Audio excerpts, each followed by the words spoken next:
Taurus, darling. It's nice to see you. Happy early birthday. Happy early birthday.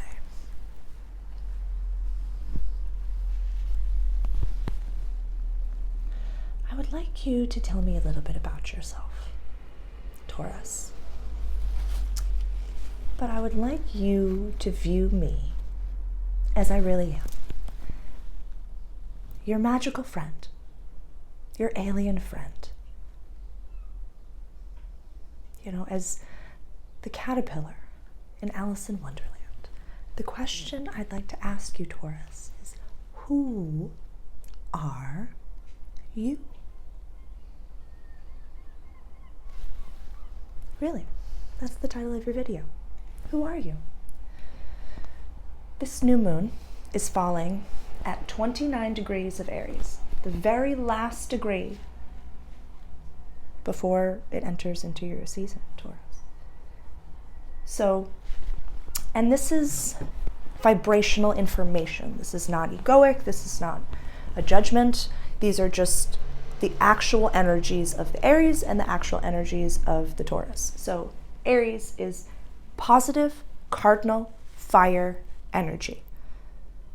And Taurus is fixed, negative, earth energy. I want you to think of like Thumper and Eeyore. Let's do shit, let's get it. And then just archetypally. So what I find to be so poignant and powerful is that the new moon is telling you, new moon, we're planting seeds for manifestation. Redwoods, this is like the good shit. What you really want, it's happening at the last degree of your soul purpose, healing, closure, coming home. Like, this is your last chance, Indiana Jones, to grab your hat before the thing comes down. If he had floundered, he wouldn't have got the hat. So what is it? Who are you, Taurus? Really? Like, hell or fucking high water. Pangea has split. It has split. And right now, the continents are still in a place where, you know, there's a little bit of a canal in between, but you could kind of hop over. You know, that analogy had come to me during the introductory video for this new moon, where right now we can kind of hop continents, aka timelines, but it's constantly splitting more and more to the point of soon you won't be able to jump from one timeline to the next. Soon you won't be able to build a ladder from one timeline to the next.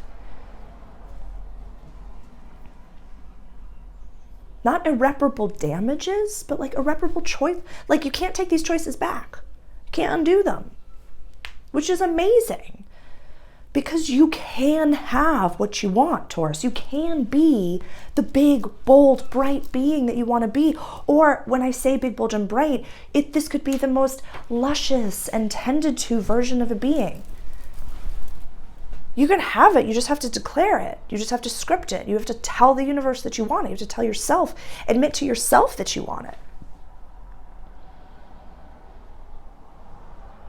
You know, the North Node, for this, it will be at 4 degrees of Taurus in your sign. I think it's in May that it crosses over into Aries. Actually, I'm not exactly sure when it crosses over to Aries, but it's a slow mover, and the North Node and South Node is the only thing that goes backwards. Everything else is going forwards. So the North Node is our collective destiny. And it's been in your sign, spearheading into like who you really are for a bit. Purging relationships. People have probably fallen off a bunch. Biblically, it's supposed to happen. It's divinely scripted.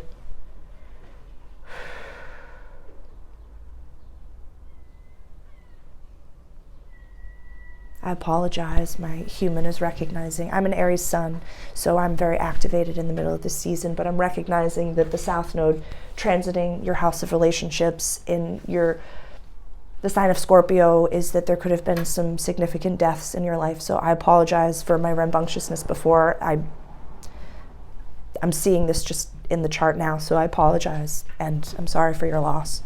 Genuinely, this was something biblical and scripted to the point of like it might be that this person, I do grief counseling and multidimensional work, so it could be that you can find closeness to this being on the other side. So if you're interested in that language, please let me know.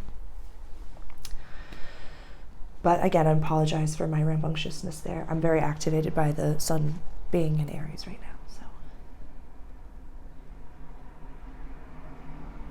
but yeah, Taurus, you can be as magical as Indiana Jones. You just have to declare it.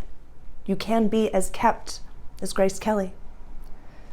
You just have to be willing to put yourself out there.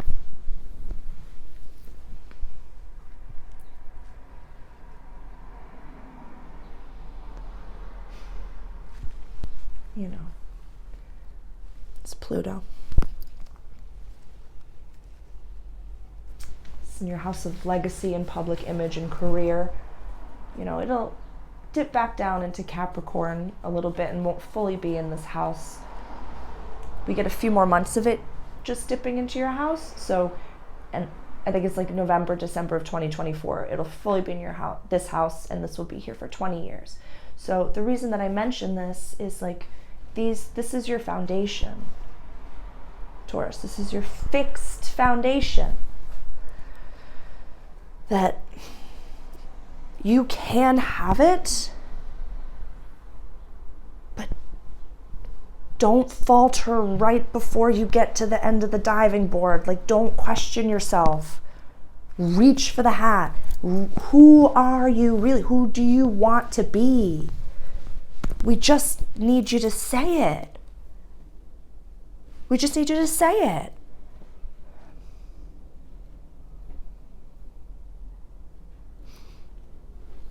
This ages me, but I genuinely hope that I can plant a seed and start so many people watching the beautiful movie, The Never-Ending Story. Because, like, Bastian, please call my name. Like, we need you.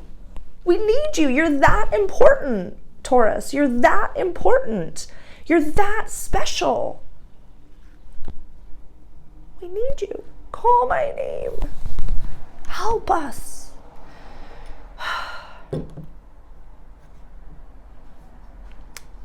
Sorry, I always go quite magical. I'm here to create the new world, and it's my charge and chart to find and help train the new leadership team for the new world. And so I find magic and fantasy to be such an accessible way to, help wake you up, because we all have an archetype that we can kind of identify with within like any sort of magical realm. Because there's, infinite. They all look different. They all look the same,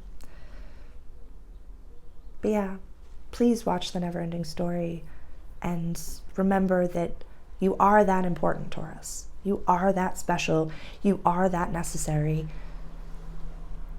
You just have to really go for it. Who are you, my dear?